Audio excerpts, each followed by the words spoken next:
Good day everyone. We are Group 3. We're here to discuss the Lesson 3. The topic is Gathering Information from Surveys. There are 5 types of survey questions. These are: first, open-ended questions report by Ivan and Cyril. Second is dichotomous questions report by Cedric and Gabriel. Third, multi-response questions report by Eliza and Kazel. Fourth, matrix question report by Edmali and Trisha. Fifth, contingency questions report by Lian. The last reporter, Jomel, will discuss the points to remember in crafting survey questions. Good day everyone. Before we start to discuss on what is open-ended question, we would like to introduce ourselves first. I am Ivan. And I am Cyril. Open-ended question is a type of survey questions. And this type of questions doesn't have predetermined questions or answers.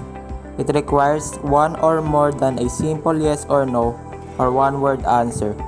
In open-ended question, respondents are allowed to answer freely. It helps you to know your respondent's perspective as you get answers from their own words rather than a stock answers or a pre-prepared answers. It usually begins with questions such as who, what, when, where, and why. Open-ended questions are usually paired with close-ended questions for you to better understand the data or the information that you gathered from your surveys. Can you explain further to us on what is a close-ended questions? Yes, a close-ended questions is the opposite of open-ended questions. Compared to open-ended questions where the respondents are allowed to answer freely, in close-ended questions, respondents can only be answered by selecting from a limited number of options. It is usually a multiple choice, yes or no, or a rating scale. Thank you for explaining to us the close-ended questions. And now we will give you some examples of close-ended questions followed by open-ended questions through some common customer survey questions. Cyril will give an example of close-ended question and I will follow it by open-ended question. Would you recommend our product or services? What were the main reasons you choose our products and services? Would you consider using our products and services again? What would make you use our products and services again? Are you happy with your experience with us? How would you describe your experience with us? Good day everyone, my name is John Cedric Segovia Ubas. And I am Gabriel Isaac Disoliano, and we are here to discuss what is dichotomous question is. Out of all different types of survey question, I think this is the easiest question.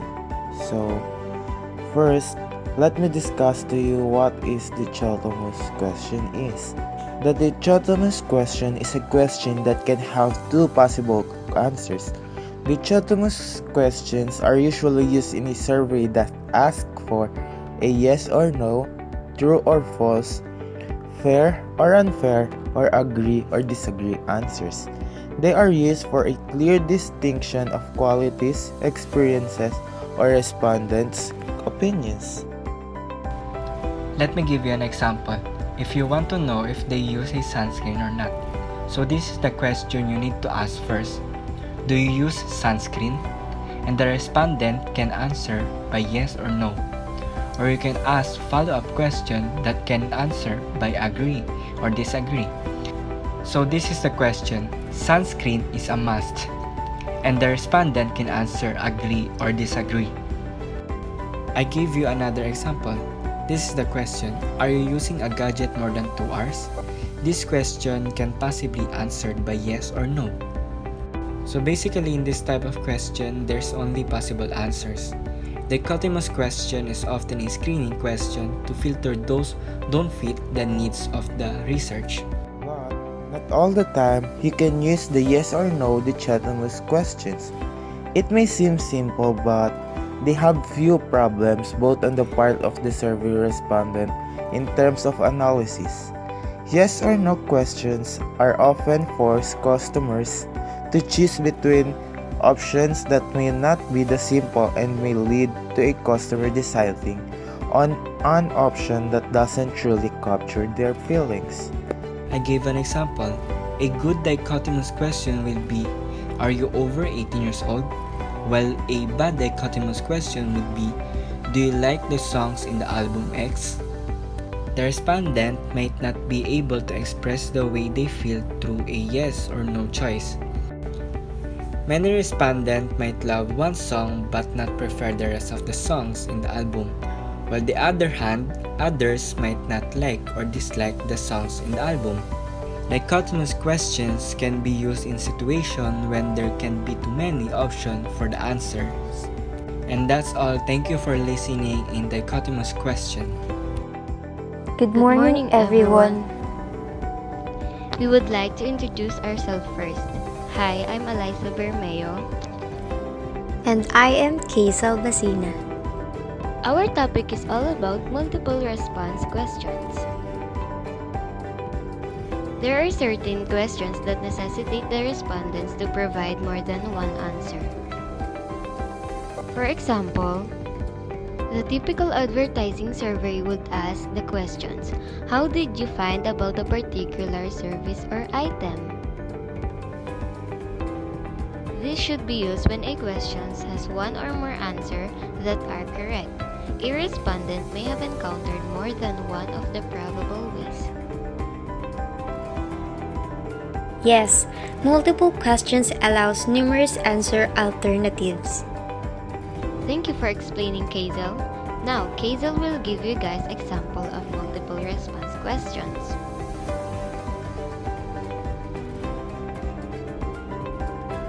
So, for example, the question is, which of the following pizza toppings do you like?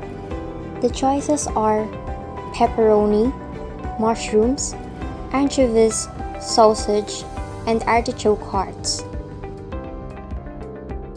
This should be when a question has one or more answers that are correct. A multiple response question is a question type where the respondent is asked to choose one or more items from a limited list of choices. It is consists of a stem, the correct answers, and distractors. And that's all, guys. We hope you learned something from us. Let's move on matrix questions. First, what is matrix questions? Trisha will define the matrix questions. Matrix question is a group of multiple choice questions displaying a grid of rows and columns. The rows present the question to the respondents and the columns offer a set of predefined answer choices that apply to each question in the row. Very often, the answer choices are offered in a scale. There are instances where a number of questions you intend to ask have the same set of possible answers. Then, matrix question will be a better choice to construct a survey. Edmalyn, can you explain to us when to use a matrix question? Matrix questions are best used to ask several questions about a similar idea when there is a scale involved. They can be used for a variety of reasons, either as a mini survey on their own or as a single question type within a larger questionnaire. Edmalyn, can you give us an example of matrix question? Of course, here's an example of matrix question. The customer's experience surveys. Matrix questions are commonly used for customer experience surveys to ask a respondent about their experience on a flight. The rows might ask the respondent about a service, food, or entertainment, while the columns ask them to choose a rating response. What kinds of surveys and contextual questions are matrix question good to use for? Matrix questions are great to use for close-ended, predefined answers that apply to a series of questions. These are appropriate for customer experience and for making rating scale questions more digestible. Trisha, are matrix question a type of Likert scale? The other way around, a Likert scale is a specific type of matrix question that is specifically designed to measure opinions in a linear fashion using a 5 or 7-point scale to collect user sentiments. A Likert scale can be used to determine scaling attitudes such as agreement, strongly agree, strongly disagree, likelihood, very likely, not very likely, importance, very important, unimportant, frequency, always, never, quality, excellent, poor. What are the two types of matrix questions? Matrix question can be either single selection or multiple selection. This means they can either be a single answer choice per row or they could choose multiple answer choices per row. This might be used in competitive analysis surveys to understand how a product or brand is faring against competitive offerings. Thank you, Trisha. And now, let us hear about the contingency question. Good morning, everyone. My name is Lian. This is the last type of survey question we are going to discuss, and it's quite simple to understand. Contingency questions. So basically, this is defined as a question that is answered only if the respondent gives a particular response to a previous question. This avoids asking people questions that do not apply to them. Remember, this is intended for certain respondents only. An example of this would be a follow-up question provided after a respondent agrees to a certain item. For you to further understand, I have written here the example question. As you can see, the first question is, are you a senior high school student in Universidad de Manila? The students who responded yes will then be asked another question, and that particular question would be called a contingency question, just like what you see on your screen right now. And that's about it. Now let's hear some points to remember when creating a survey questions. This is to be discussed by the next reporter. Hi, my name is Jomel, and I'm going to explain points to remember in crafting survey question. Number 1. Keep the questionnaire as short as possible. Shorter surveys have higher completion rates, which means they have overall better data quality. If you are sending a survey to your friends, family, neighbors, schoolmates, you will get as many responses as possible.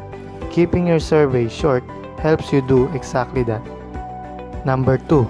Ask short, simple, and clearly worded question. The survey needs to be clear and concise in order to gather valuable data that can be used. You have to make your survey to be as clear as possible because you want whoever is taking the survey to understand exactly why they are taking it in the first place. Number 3. Start with demographic questions to help respondents get started comfortably. Demographic information allows you to better understand certain background characteristics of an audience, whether it's their age, race, income, work, situation, etc. For example, where do you live? How do you do? Gathering demographic information from questions like this is a great way to better understand your audience. Number 4. Use dichotomous yes or no and multiple choice question. Dichotomous questions are usually used in a survey that asks for yes or no, true or false, or agree-disagree answers. They are used for a clear distinction of qualities, experiences, or respondents' opinion. Number 5. Use open-ended questions cautiously. Open-ended questions give your respondents the freedom and space to answer in as much detail as they like. Extra detail really helps to qualify and clarify their responses, yielding more accurate information and actionable insight for you. Number 6. Avoid using leading question. Make your question ask for the other person's opinion. They are intentionally framed to cultivate bias in respondents, so that the answers are according to the survey creator's plan.